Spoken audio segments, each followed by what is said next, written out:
Merci à vous, Messieurs les Présidents. Merci à tous les organisateurs et merci à tous les confrères. Je vais parler des sanctions disciplinaires et pénales qui existent en Italie en matière de blanchiment des capitaux. Les sanctions disciplinaires qui peuvent être adoptées à l'encontre des avocats en matière de violation des obligations contre le blanchiment d'argent sont celles normalement prévues par les nouveaux codes de déontologie des avocats en vigueur depuis 2014 en concernant par ordre croissant de gravité l'avertissement, la censure, la suspension et l'expulsion. Dans les textes écrits, je vous donne des explications sur cette sanction disciplinaire.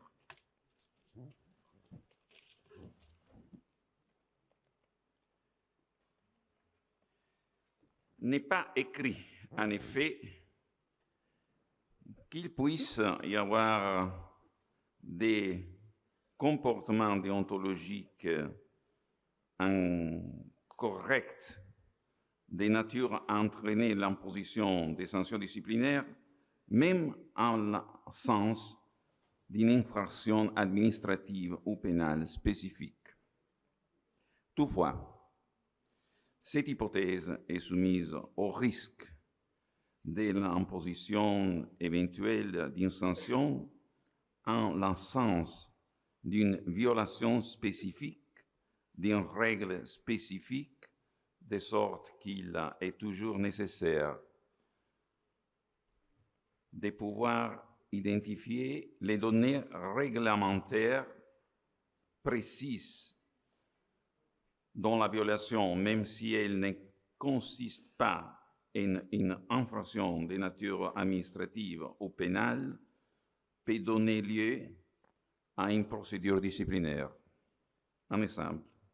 Par exemple, la législation relative à la lutte contre les blanchiments d'argent prévoit l'obligation générale d'adopter les mesures nécessaires pour assurer de manière continue et systématique la mise à jour de la nouvelle législation également en ce qui concerne les collaborateurs employés par les cabinets d'avocats, mais ne précise pas de quelle manière concrète cette obligation doit être remplie, de sorte qu'elle peut constituer dans l'astreinte une infraction disciplinaire, bien que les manquements à cette obligation ne constituent pas une source de responsabilité administrative ou pénale.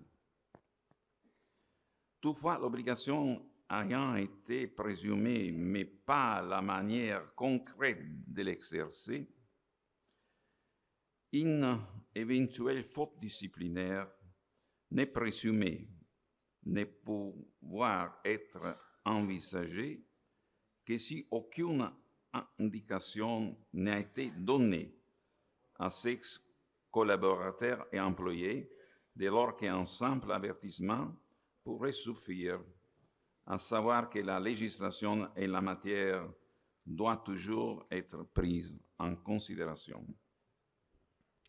Avant d'examiner l'éventail des sanctions administratives applicables dans cette matière, il convient d'examiner un instant les principales questions qui se sont posées dans la jurisprudence de légitimité.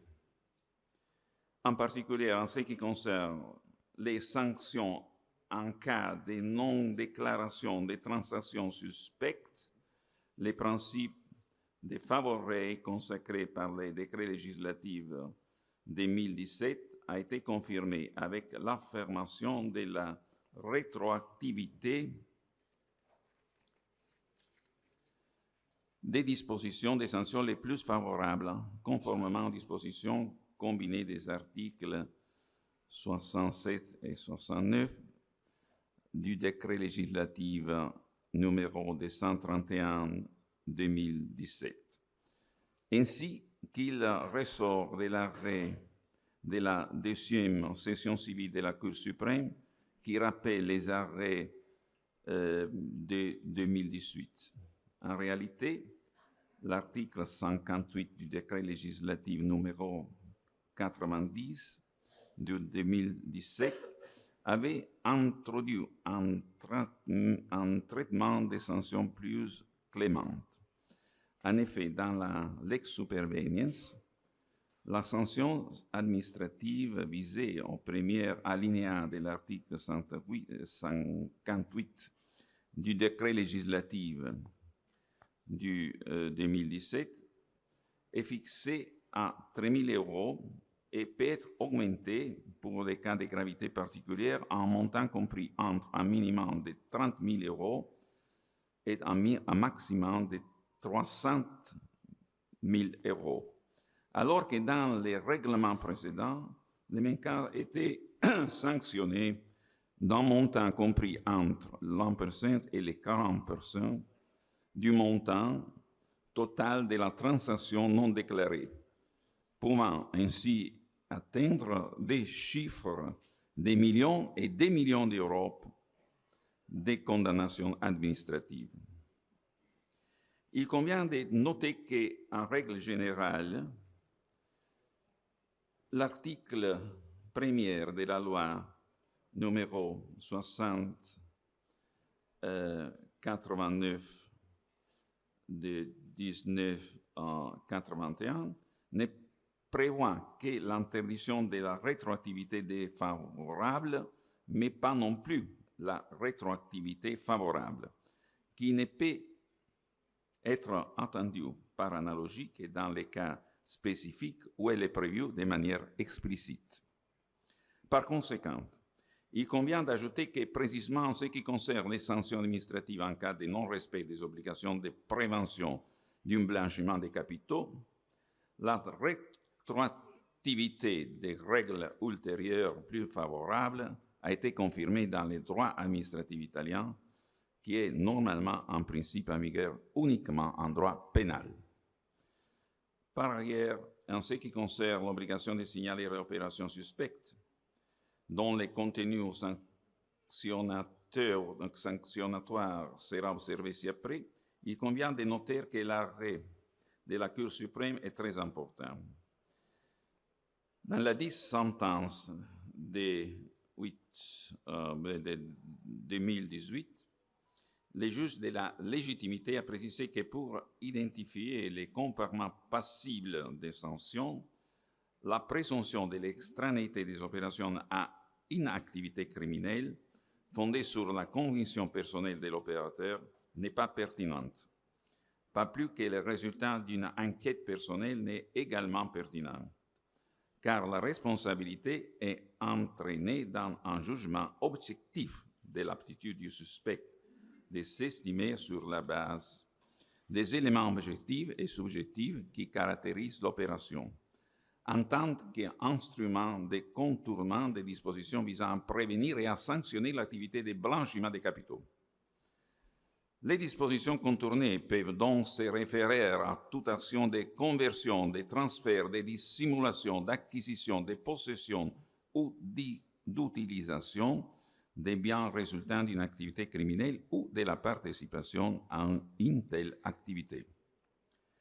Les sanctions administratives actuellement régies par la nouvelle formulation de l'article 58 du décret 231 sont la sanction pécuniaire de 3 000 € pour ceux qui ne signalent pas des transactions suspectes. En outre, la sanction, sauf si les faits constituent un crime, en cas d'infraction grave, répétée et systématique, ou en tout cas multiple, peut varier de 30 000 € à 300 000 €. Il convient de noter que la gravité de la violation est estimée en fonction de l'intensité et du degré de l'élément subjectif, compte tenu également du fait que la violation peut être attribuée à la déficience, à l'incomplétude ou à la diffusion inadéquate des pratiques opérationnelles et des procédures de contrôle interne. En outre, le degré de coopération avec les autorités est pris en compte, ainsi que la pertinence et la preuve des raisons du soupçon, en tenant également compte de la valeur de la transaction et du degré de son incohérence en ce qui concerne les caractéristiques du client, jouant un rôle important dans la répétition et la diffusion des comportements, également en ce qui concerne la taille, la complexité organisationnelle et les opérations de la partie obligée. Il convient également de noter que dans les cas où des infractions graves ont produit un avantage économique pour les contrevenants, le montant maximal de l'amende est augmenté, qui ne peut être inférieur à 450 000 € et peut aller jusqu'à 1 million d'euros si l'avantage sous-mentionné n'est pas déterminé ou déterminable.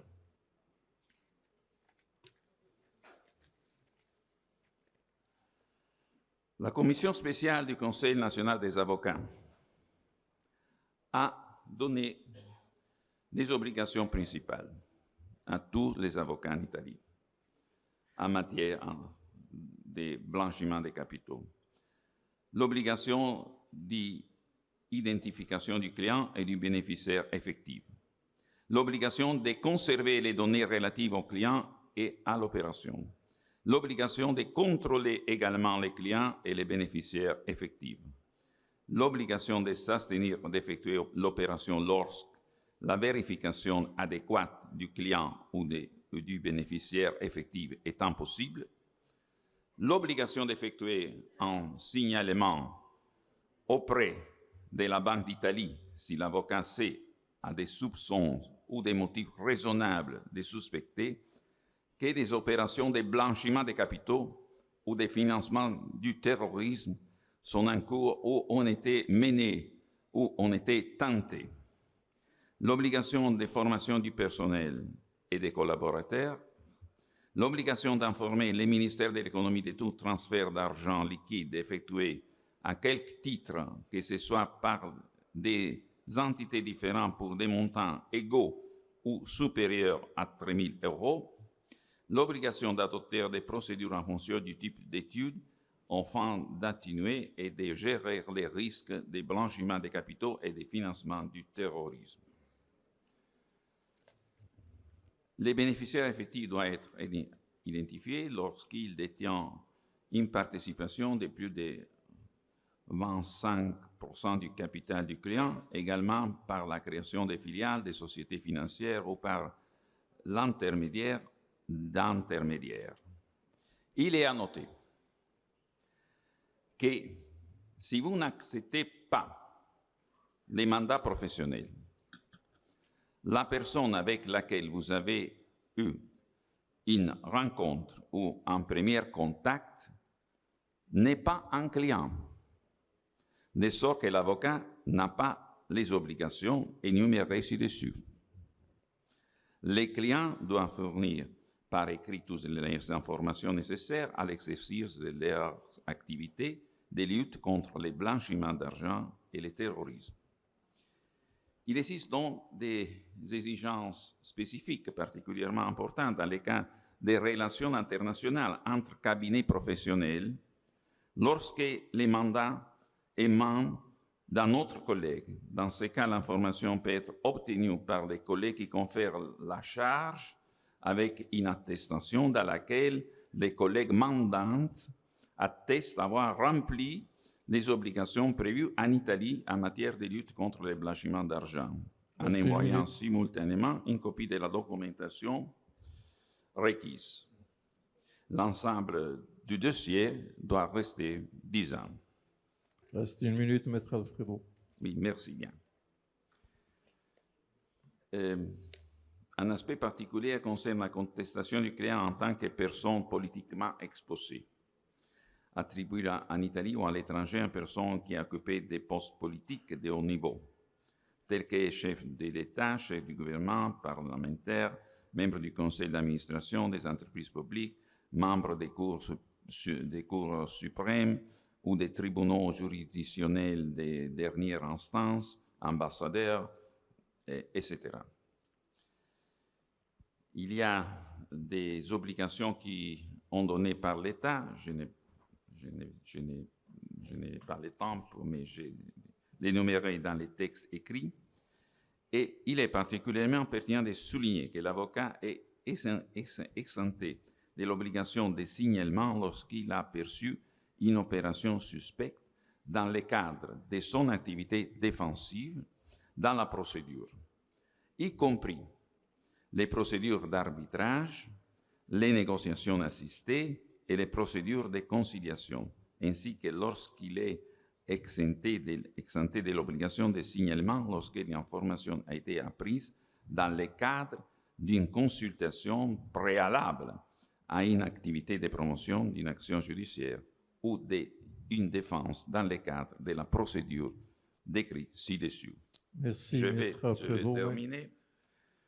C'est mon conseil.